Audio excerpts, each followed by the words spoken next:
Kuna siku mbili muhimu sana katika maisha ya mwanadamu: siku uliozaliwa na siku unapogundua kwa nini ulizaliwa. Maana yake ni nini? Siku ya kuzaliwa ni mwanzo wa maisha yako.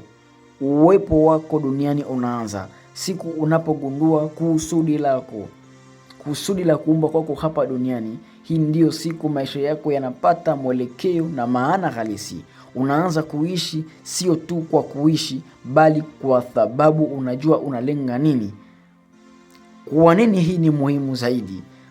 Mtu anaweza kuishi miaka mingi lakini bila kujua kusudi lake. Anaweza kujihisi hana mwelekeo, hana furaha ya ndani, anafanya mambo bila kuridhika, lakini anapogundua kusudi lake, anapogundua sababu iliyomfanya Mwenyezi Mungu kumleta hapa duniani, hakika anapata nguvu mpya, anakuwa na furaha ya ndani, anaishi maisha yenye maana zaidi, na wakati ataondoka duniani anaacha impact kubwa, anaacha alama chanya ndani ya jamii iliyomzunguka.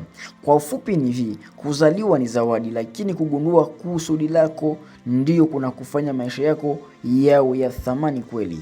Ukipenda na uweze kukusaidia kugundua hatua za kuelekea kujua kusudi lako mapema.